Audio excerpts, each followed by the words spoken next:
Good evening, I'm Deacon Pedro Guevara Mann. And I'm Emily Callan, and we are excited to be your host this evening as we gather together to learn more about the Christians of the Middle East and to support the work of Catholic Near East Welfare Association in the region. Over the next hour, we'll share some inspiring stories and music. By the end of our time together, we'll have learned a lot about who the Christians in the Middle East are, the challenges they face, but also the lasting message of hope that they bring to the region. We also hope to raise some funds in order to help them. If you'd like to make a donation, visit CNEWA.ca, that's CNEWA.ca. And if you'd like to share this program with your friends and loved ones, please do so. If you're using social media, use the hashtag #WeAreCNEWA. Let's begin now with the newly appointed worldwide president of Catholic Near East Welfare Association, Monsignor Peter Vaccari. Thank you, Deacon Pedro and Emily. Permit me to express my sincere gratitude to Salt and Light Television for producing, in collaboration with CNEWA Canada office, this very special program. I would like to thank the Archdiocese of Toronto and His Eminence Cardinal Thomas Collins for their unwavering support over the years. CNEWA, a papal agency founded by Pope Pius XI in 1926, continues to work for, through, and with the Eastern Catholic Churches. Our mandate is a gospel mandate. We continue the work of Jesus in His mystical body, the Church. We do it through our accompaniment of the Church and our response to human needs.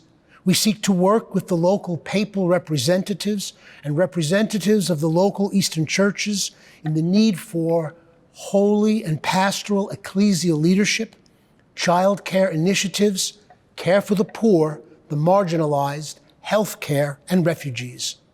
Given the recent events of the COVID-19 global pandemic, with its health care crises and economic downturns, the persecution of Christians and the overall loss of religious freedom, the ongoing decrease in the Christian population throughout the Middle East, in the land where Jesus was born, and the impact of war in Syria and in Iraq, and the political upheaval provoked by extremist groups, the mission of CNEWA is more critical today than ever in its history since 1926.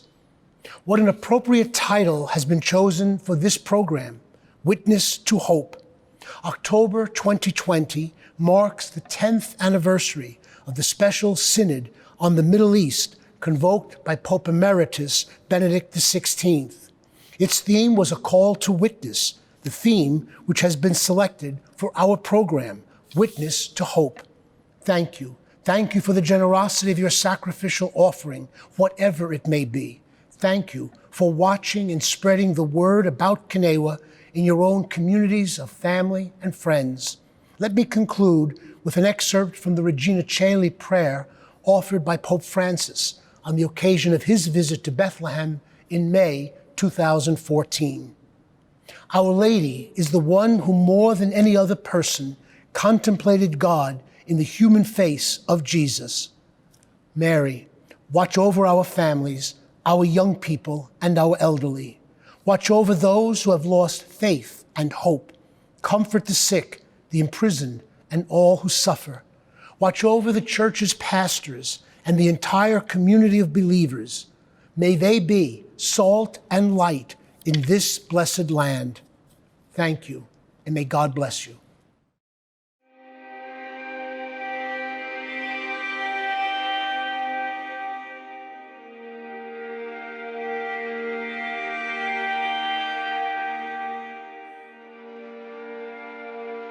Over the last 15 years, more than 2.5 million Christians in the Middle East have been forced from their homes. As with most of the population, Christians in Iraq, Egypt, and Syria have suffered at the hands of conflict and war. Because of their Christian faith, they have also endured violence, discrimination, harassment, kidnapping, and even murder. These Christian families need help. And through Catholic Near East Welfare Association, you can help them in these difficult times.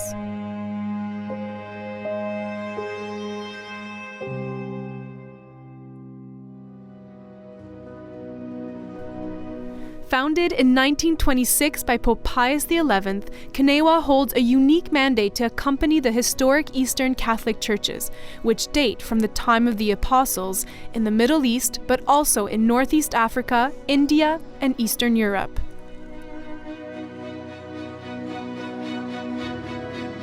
Following the life, death, and resurrection of Jesus, his apostles and disciples offered their lives to spread the gospel throughout the world.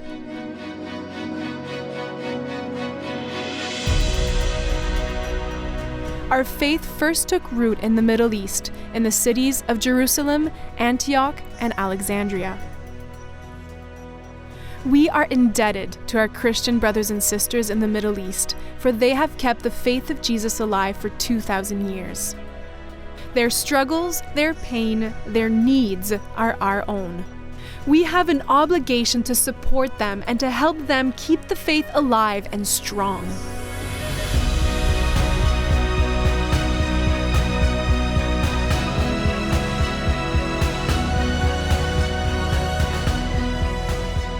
For nearly a century, thanks to your generosity, Catholic Near East Welfare Association has walked side by side with the people and the churches of the Middle East, always working to strengthen them and the communities they serve by supporting the training of seminarians who will work to bring peace and healing to this broken region, helping to form future sisters who are the hands and feet of our work, providing catechesis to children and young adults, helping to affirm their Christian identity, working to bring peace by developing good relations between different Christian branches and with other faith denominations, supporting healthcare initiatives to heal and comfort the poor and the marginalized, helping children continue their schooling their parents cannot otherwise afford, rushing relief for those in critical need of water, nursing formula, food, and shelter, helping programs that comfort the elderly and the vulnerable, those living on the margins of society. Working through our offices in Amman, Beirut, and Jerusalem, you can be assured your gift is making a real difference all over the Middle East.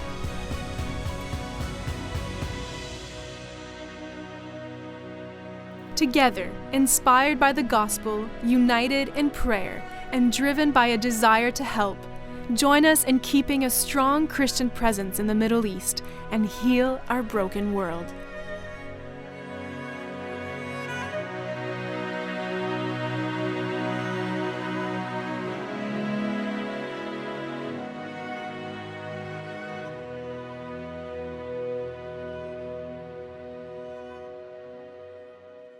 CNEWA's office in Canada opened in 2005. Since then, they've raised over $44 million that has been used to support church-led projects all over the Near East. After the terrible explosion in Beirut this past summer, in just 2 months, CNEWA Canada raised $500,000. All of this is possible, of course, because of your generosity.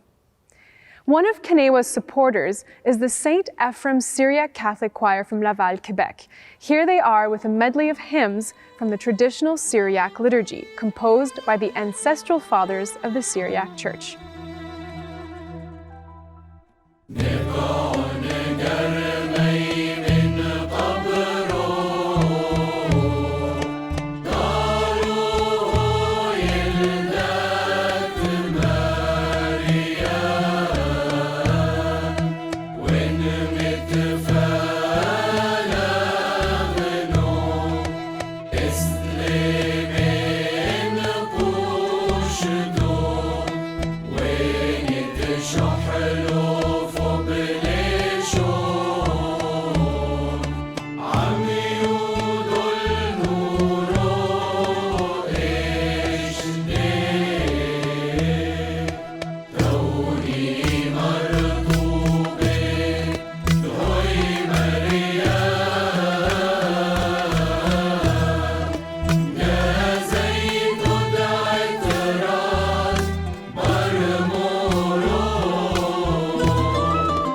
نحن عادة نعمل زيارات لعائلات فقيرة، ومن خلال هالزيارات اكتشفنا إنه هن بحاجة لأبسط الأشياء اللي هي المواد الغذائية.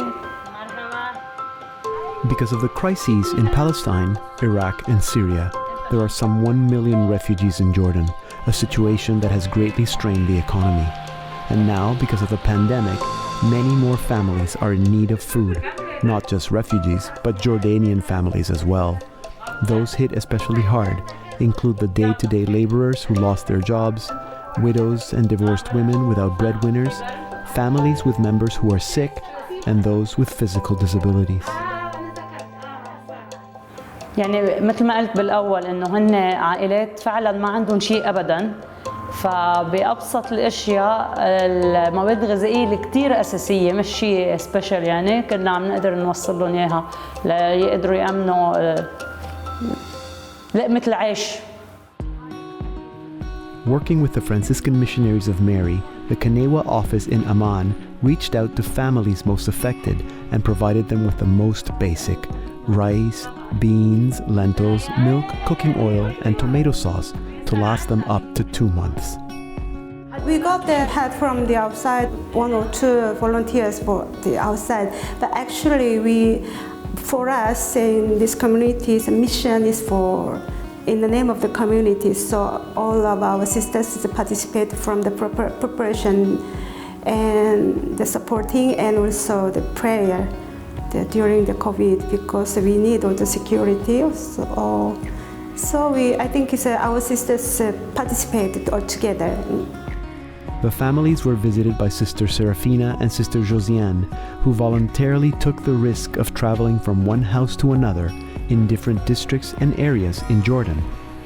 يعني على صعيد المجتمع أنا ما بقدر أقول لك شيء، بس هو التعاون مع البعثة البابوية ونحن بين بعض الراهبات كنا عم نقدر مع بعض نقسم الشغل تنقدر نوصل لأكبر عدد من العائلات، كان في تقريبا 150 عائلة. We found that they are very happy to connect some religious, so they asked us not only the package, so asked us the prayer for their family. They expressed how difficult in many dimensions, like economic or health or many problems. Or some families, they welcomed us like a blessing of God. Also, they expressed their thanks to God also.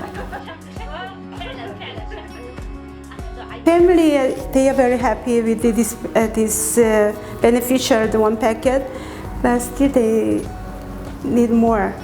They need more and more and more. It's not enough, never ever.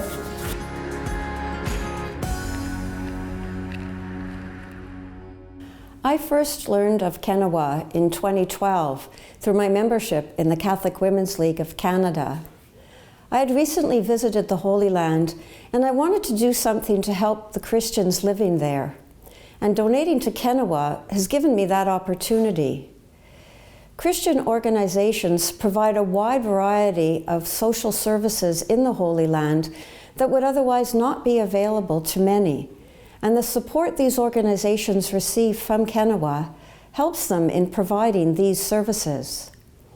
I've had the opportunity to visit a number of these organizations and see the work that they're doing, so I know that my donation is making a difference.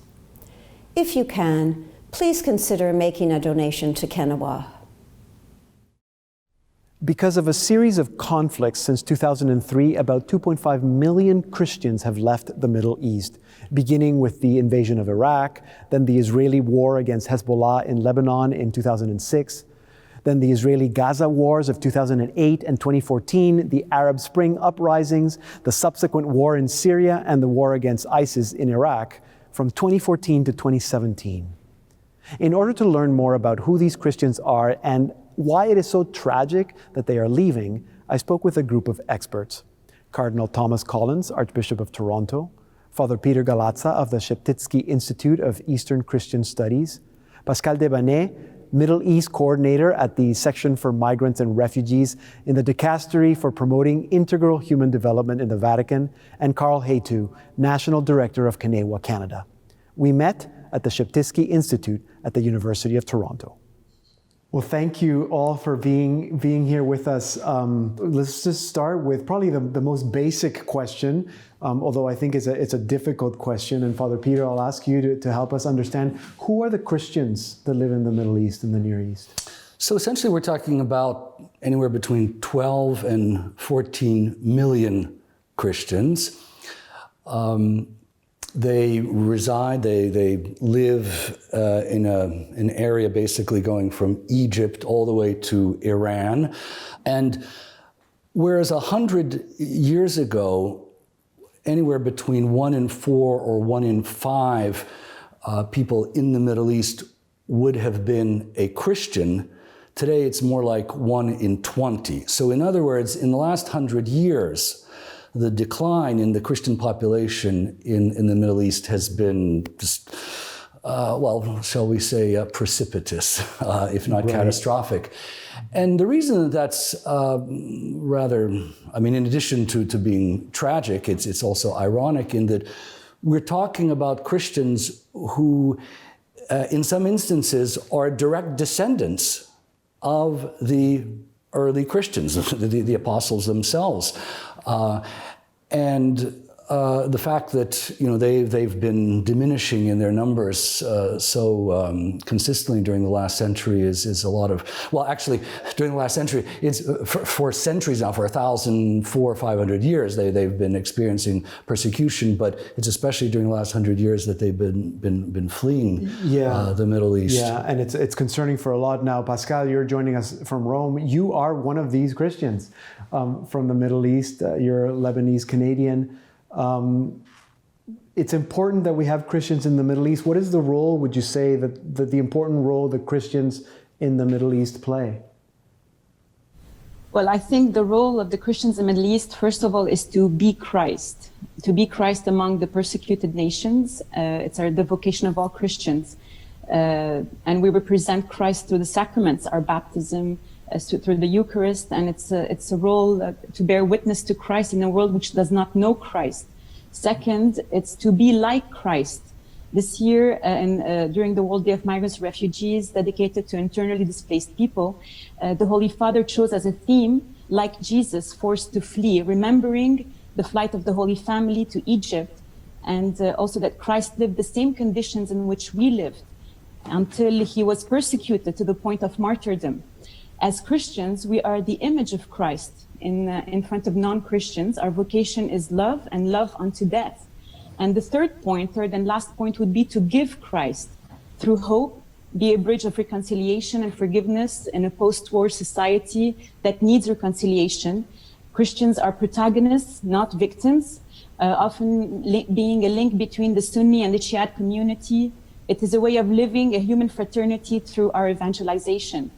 I can give Lebanon as an example that when John Paul II said that it was more than a country, it's a message of freedom, an example of pluralism for East and West. Lebanon is, in addition to being a place of diverse Christian communities, it also has 17 religious communities represented in the parliament. So we should not forget that the founding father of the Greater Lebanon is the Venerable Maronite Patriarch Elias Hawayik. Another last example would be the communication. To communicate our faith, it's also being expressed through local Christian media and through television channels, sometimes promoting and celebrating Mass online in Arabic. So this is diffused all over the Middle East region, and in a way this is also evangelization the role of the Christians. Yeah. Pascal, I'm so glad that you mentioned that quote from Pope John Paul II, that Lebanon is not just a country, but a message. And that important role that you mentioned that Christians play, not just in the Middle East. And I wanted to ask Your Eminence, we've had the opportunity, and it's very important for you, to host a lot of Christians that have to leave and have come here in our archdiocese as refugees. So the gifts, or if I can say charisms maybe, that the people in the Middle East play are also gifts for the universal church. What would you say those are? Well, I think it's very true that in this diocese, we have many different communities who have come from the Middle East, and also, but beyond the Middle East. I was just a few days ago at the Armenian church, with the wonderful gathering of the two different Armenian Orthodox and Armenian Catholic, along with the Greek Orthodox, the Coptic, and Protestant representatives, to pray for that region too, which has been so terribly suffering in conflict. And again, the Christians are, we think the Christians of Armenia and of the whole Middle East, the Armenian genocide is a terrible thing that is a burden for the whole world. But they're a tremendous gift. I look at the richness of faith within the Archdiocese of Toronto from the different churches of the Catholic Church. I'm a member of the Congregation for Oriental Churches in Rome, and that's when you realize that there isn't sort of one simple Catholic Church, but we have the Ukrainian Catholic Church, and we have the Cyril Malabar, Cyril Malankara, some of the more in the area of India, and then all the richness of the different Catholic churches in the Middle East. And putting them together, it is just a beautiful gift of God. Yes. And especially since so many of our brothers and sisters in the Eastern Catholic churches, and also Eastern Orthodox churches who are there working with them, have suffered so much. And I think, where there have been divisions among Christians, Pope Francis has referred to the ecumenism of blood, where we have, in the suffering, we come together. And we realize, as in the early days of the 1930s, when Protestants and Catholics were both being tortured by Hitler, they came to understand their love for Christ was stronger than the divisions that had been between them. They're both suffering for Christ. So I think that the sufferings that have been so great are a sign of great strength and inspiration for us all. Yeah, that's a difficult one, but I guess it's part of our Christian tradition to accept that notion of that suffering, how suffering brings us together. We're all here supporters and great partners with the Catholic Near East Welfare Association. Yes. And so I think it's great to know that Carl Haytu, National Director of CNEWA Canada, is here with us. Carl, you've been working for CNEWA for, can I say, 10 plus years now. We've heard about the gifts for the Middle East, the gifts for the rest of the world. What of your work with CNEWA, what is the witness of the Christians that you work with in the Middle East has touched you the most in your work with CNEWA?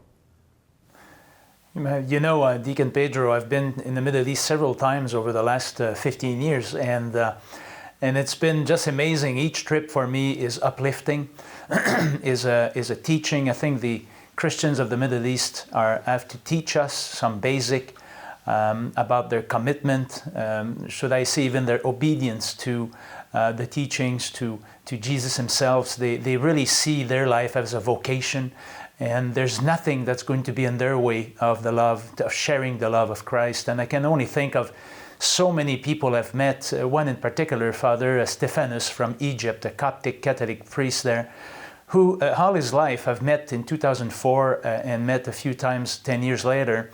And the man has been stabbed because he was doing good work, bringing the love of God, and he was not stabbed because of religious feud, even though the people that did that said that he was trying to convert some Muslims into Catholicism. But he did it because he was bringing people out of ignorance. He was bringing people to meet with one another, the women to get out of their isolation, Muslim women and Christian women. He brought youth to play together, to become and dreaming about a better future, Muslim and Christians alike. And he helped young workers to know better about their rights. That's why he was stabbed. He was stabbed because he was disturbing the order of things that wanted to keep people in misery, enslavement even. And later on, he came back, and even still today with a cancer, this man is totally devoted in bringing poor people, people with handicap, marginalized people, to all have the freedom to go to school. That basic right of having an education and to be Christians and Muslims together in that one school. But he also knows that there are people that are, going into a more violent path that want to get rid of the Christians, when actually the Muslims and the Christians together that are living in villages are doing what they do best, is just to be friends, to share meals, to share their lives, and to live better lives. And this priest, when I talked to him, I says, "Don't you want us to leave?" He said, "Why should I leave? This is my home. This is the home where Saint Mark, the apostle, came here to Egypt and converted the entire nation." And he said, "I have a duty to be here.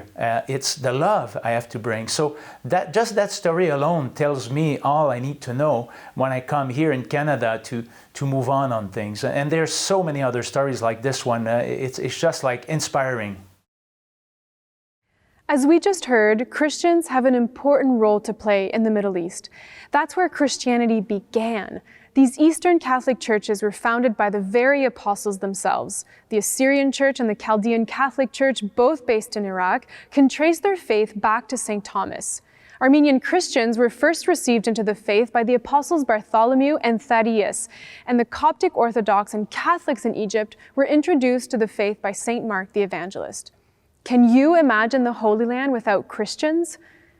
We will return to our panel in a moment, but first, in the ancient city of Alexandria in Egypt, there is an area called Saba Banat, which translates to 7 daughters, in reference to the arrival of 7 religious sisters who, in 1844, established a new mission dedicated to their founder, St. Vincent de Paul.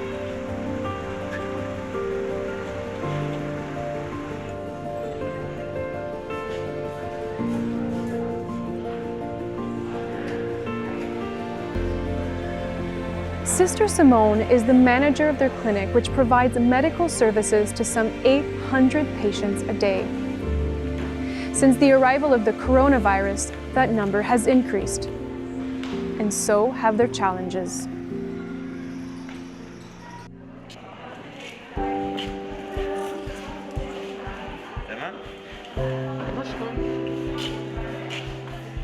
بالعيادة عم ناخد احتياطات، بناخد حرارة كل شخص يدخل على المستوصف، وبنخليه يمسح رجليه بالكلور، وإذا في حرارة بنوجهه على مستشفى، ما بندخلوش بالمستوصف. الكراسي بتتمسح 3 مرات 4 مرات بالنهار، ولغاية دلوقتي الحمد لله ما عندناش أي إصابة. ده بالمستوصف. البنات بيلبسوا الماسكات والجوانتي، بيغيروا البلوزة بتاعتهم كل يوم. بعد الشغل بتتغسل بالمستوصف هنا وبتتكوي، وبيرجعوا بيلبسوا الطقم اللي عندهم التاني عشان منعا لا ياخدوا الميكروب على بيوتهم. The sisters also noticed that not only were these families in need of basic medical care, but also of all basic needs. لما لاحظنا اللي الكورونا هاجمت عائلات كتير، وفي حتى رجالة ماتت، وناس كانوا بيشتغلوا يوميا وبطلوا لأن ما في شغل، وحتى اتطردوا من بعض الأشغال اللي هم كانوا متسجلين فيها. فكرنا مع الرهبنة اللي احنا نديلهم كل أسبوع تقريباً باكو في مواد غذائية، حاجات أساسية للبيت، وبعض الناس في مساعدات حتى مادية يعني بفلوس عشان يقدروا يعيشوا. يعني احنا اللي بنوزع، احنا بنستقبل الناس، ولاحظنا اللي بعض الناس ما كانش عندها مانع تيجي تتغدى معانا، نفتح لها سفرتنا وبيجوا بيتغدوا معانا من موجود معانا، عشان نشعر احنا كمان كرهبات اللي احنا بنشارك اللي اقل مننا. And so the sisters are now distributing food to about 20 families on a weekly basis. أكتريتهم ممنونين، بيتشكروا وبيعترفوا إلى راهبات المحبة عشان الفقراء، لأن القديس منصور أب الفقراء، وإحنا متابعين القديس منصور دي بول. Thanks to the support of CNEWA, the Daughters of Charity in Alexandria have upgraded their clinic's dentistry and ear, nose, and throat facilities and are now able to provide better care to their patients. Here now is Mirna Hana with a beautiful Arabic hymn to Our Lady, Ya Maryam, Ya Al Fada, which means, O Mary, O Mother of Redemption.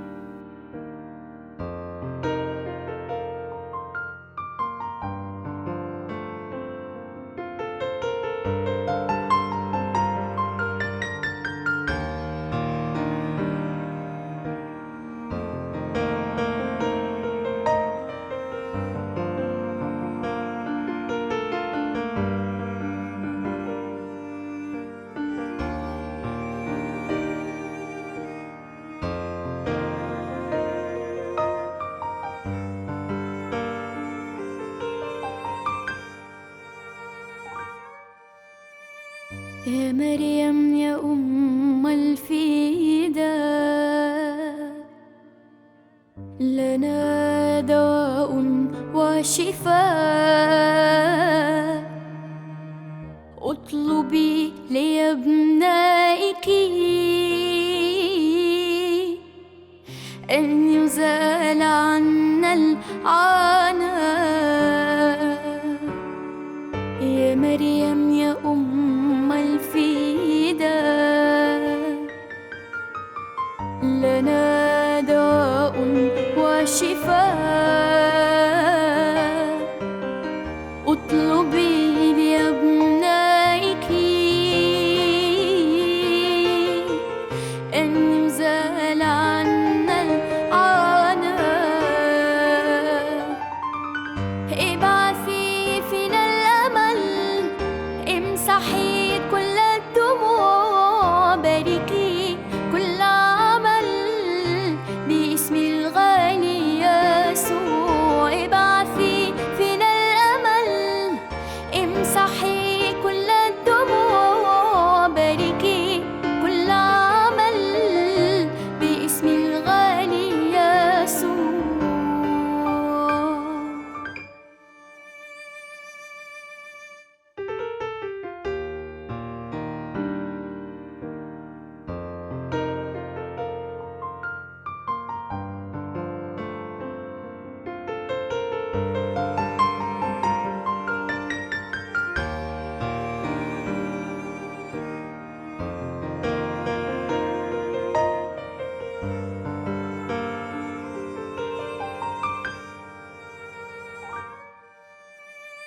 ينبع المحبة والرجاء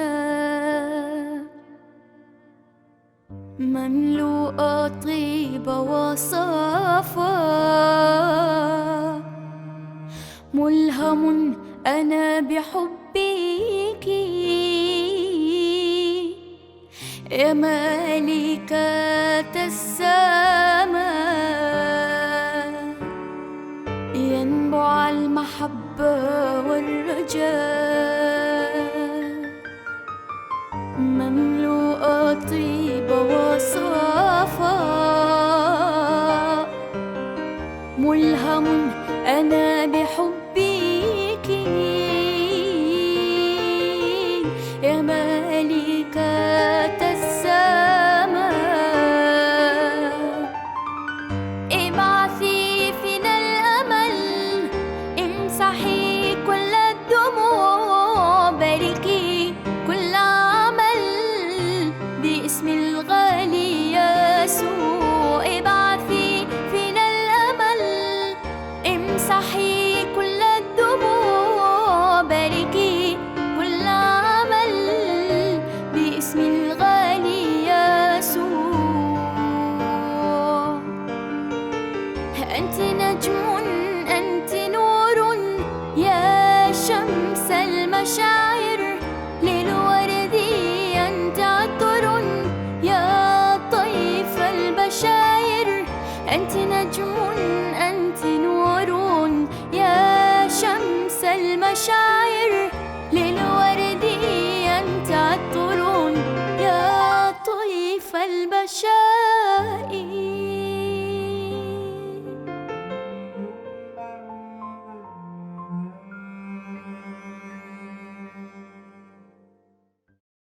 Let's now return to our panel discussion, where we explore some of the challenges that Christians in the Middle East face, but also the hope that they bring.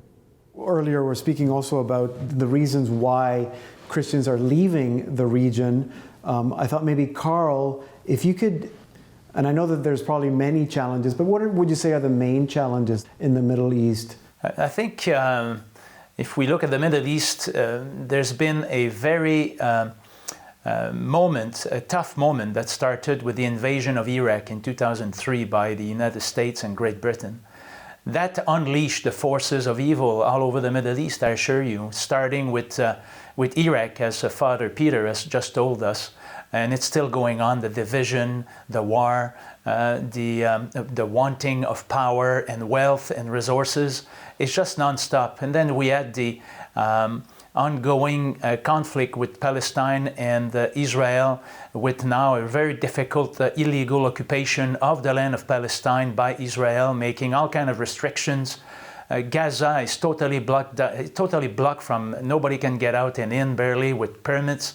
Life over there is terrible. And what we've been seeing with as well the Syria war is that about 2.5 million Christians have just left the Middle East.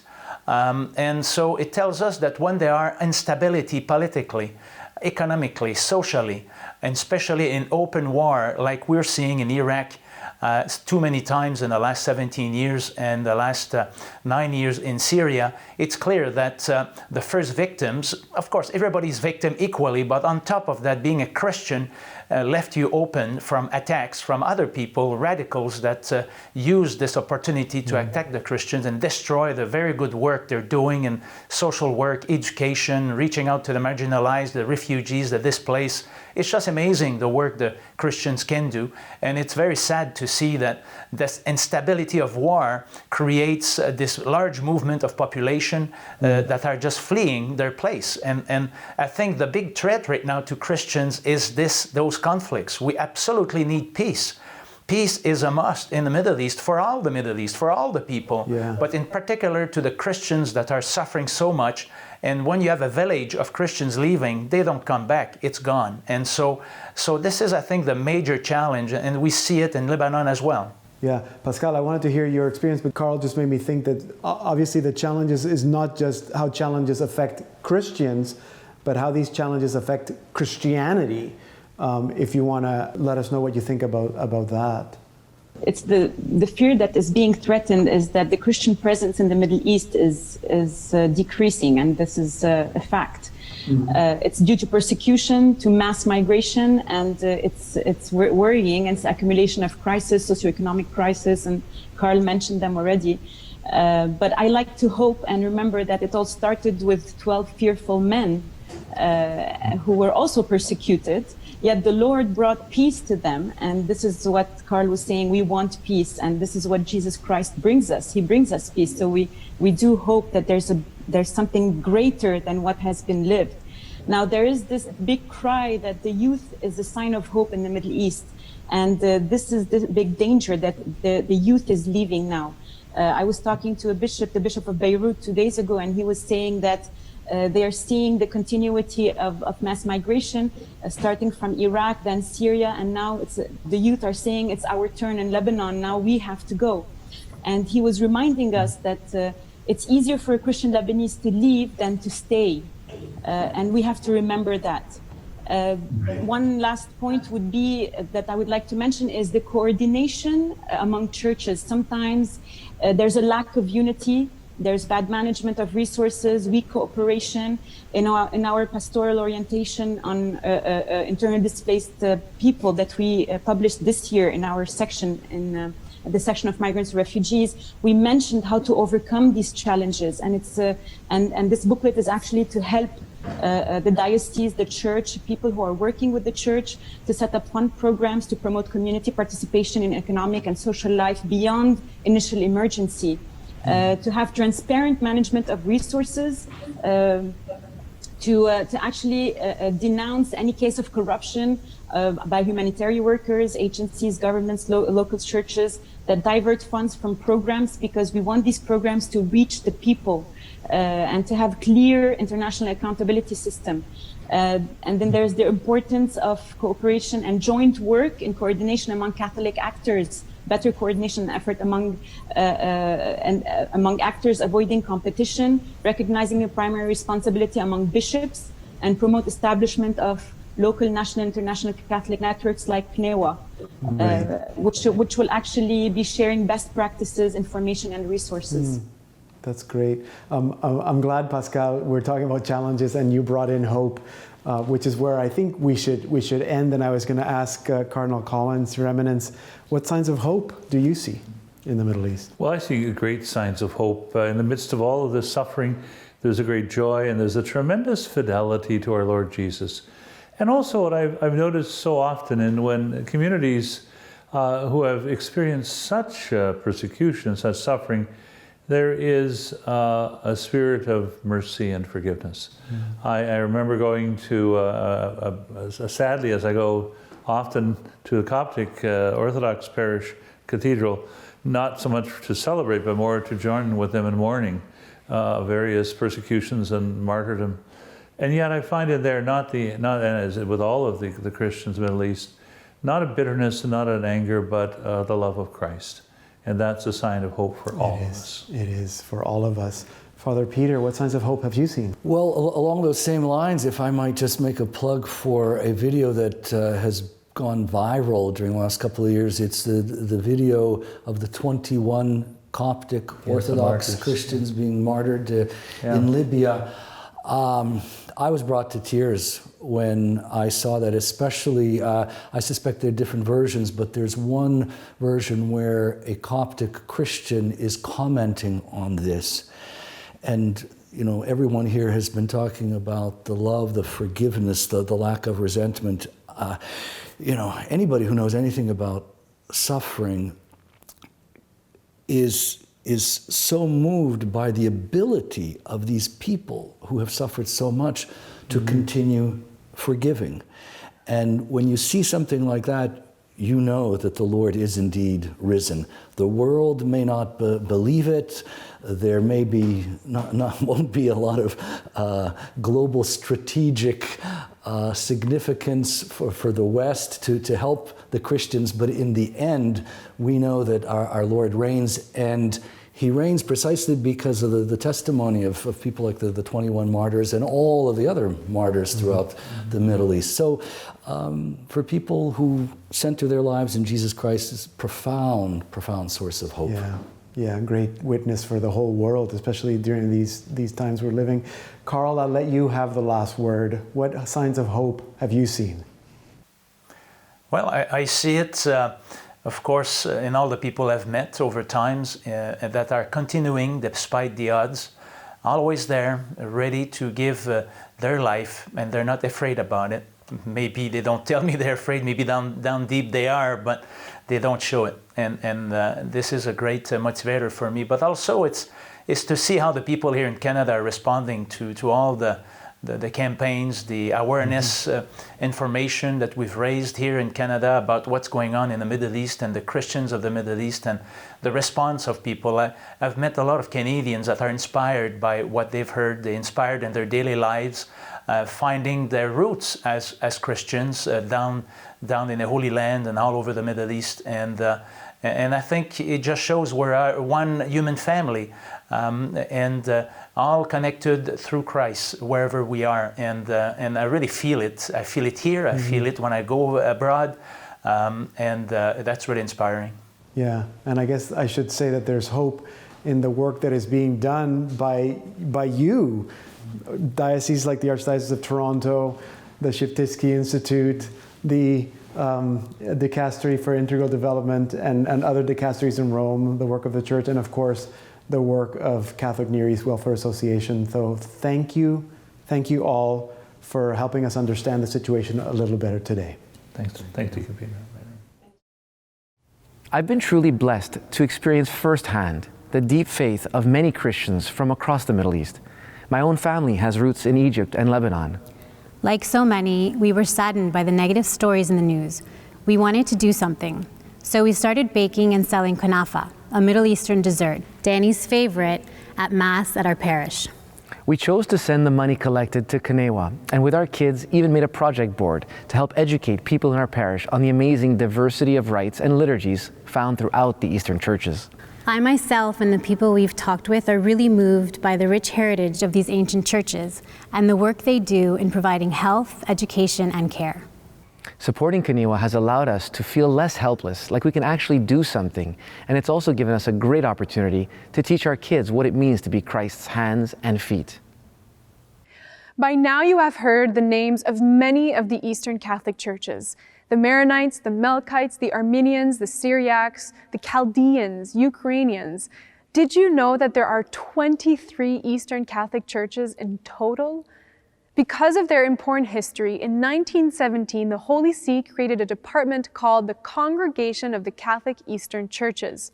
And since CNEWA was mandated by the Pope in 1926 to work directly with these Eastern churches, it has been a stable and active partner with the congregation since its founding. And now we travel to Lebanon, where there are over 1.5 million refugees, most of them Syrian, but about 60,000 are from Iraq. Many of them belong to the Syriac Catholic Church and can trace their heritage to St. Peter.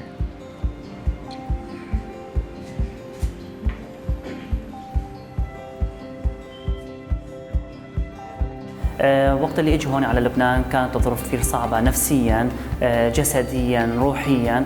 هالاشخاص كانوا بحاجة إلى كنيسة تحتضنهم، إلى أشخاص يهتمون بهم، يقدموا لهم المعونة الروحية. Like all Iraqi refugees in Lebanon, Firaz does not have the right to work.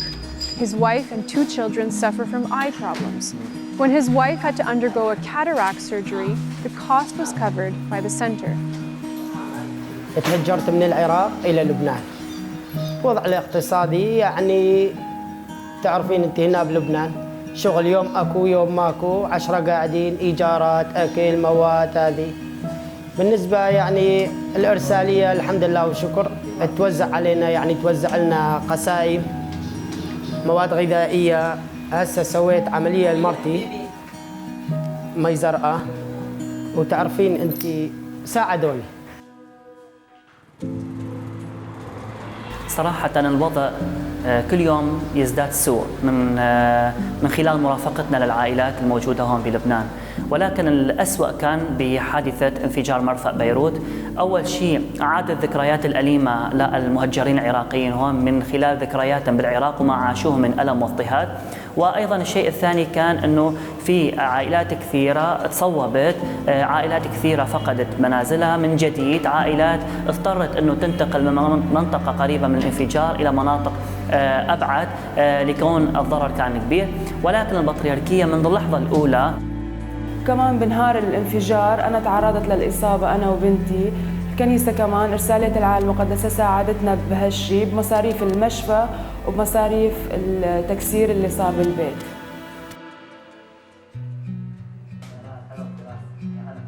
وكنا نتلقى اتصالات ونذهب مباشرة لتلبية طلباتهم من خلال دفع الأجور بالمستشفيات. وأيضا كان عندنا مباشرة من بعد الانفجار بنهارين قمنا بعملية تبني للبيوت التي تضررت من خلال تجهيز الزجاج ومن خلال الطرش أو إلى تصليح الأبواب والشبابيك. وهي كان الدور الأساسي للبطريركية حتى تبين لهذه العائلات أنه نحن بتواصل معهم، أنه نحن حدهم، نحن ما راح نتركهم لحالهم، لأنه نحن نشعر بوجودهم هون بلبنان.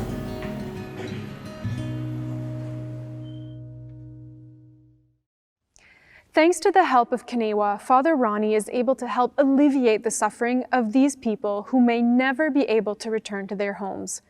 If you'd like to support them, visit CNEWA.ca. Here now is Mirna Hana with a beautiful prayer.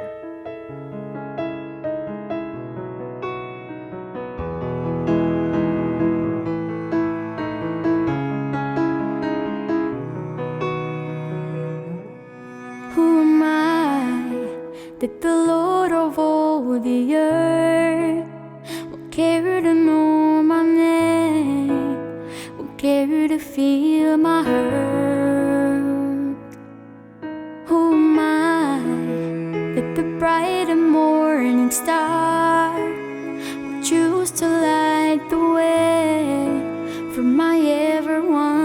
heart. Not because of who I am, but because of what you've done. Not because of what I've done, but because of who you are. I am a flower quickly fading, here today and gone tomorrow. A wave tossed in the ocean, a vapor in the wind. Still you hear me when I'm calling. Lord, you catch me when I'm falling, and you've told me who I am. I am yours. I am yours.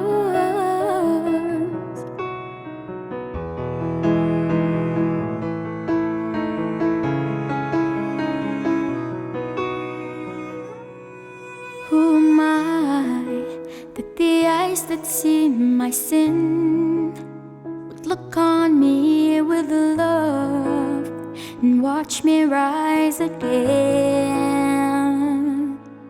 Who am I that the voice that calmed the sea would call out through the rain and calm the storm in me? Not because of who I am, but because of what you've done. Not because of what I've done, but because of who you are. I am a flower quickly fading, here today and gone tomorrow. A wave tossed in the ocean, a vapor in the wind. Still you hear me when I'm calling. Lord, you catch me when I'm falling, and you've told me who I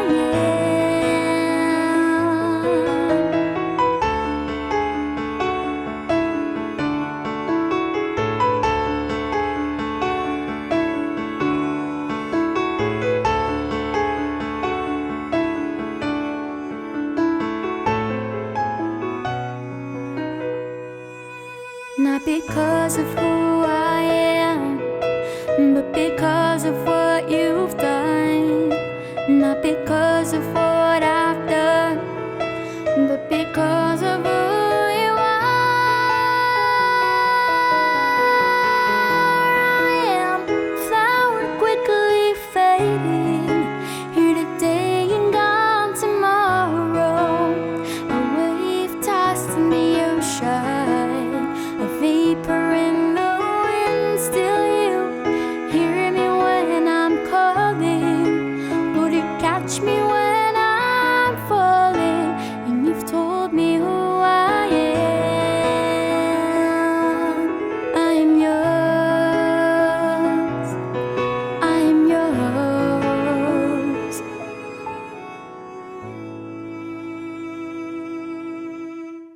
Whom shall I fear? Whom shall I fear? 'Cause I am yours. I am yours.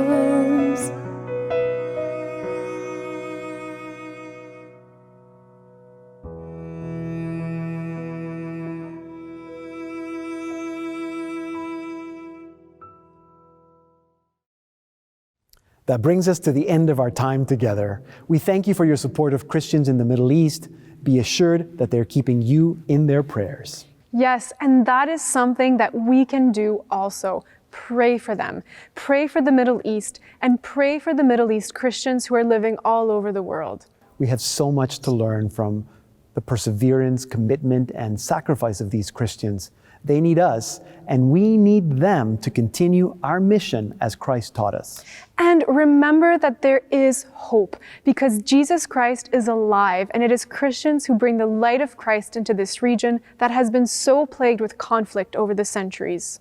On behalf of CNEWA Canada and our team here at Salt and Light Media, thank you for letting us come into your homes tonight with this message of hope. Have a good night. Here now to close off the evening is the Saint Ephrem Syriac Choir with a beautiful French Christmas carol, Trouver dans ma vie ta présence, or Finding your presence in my life.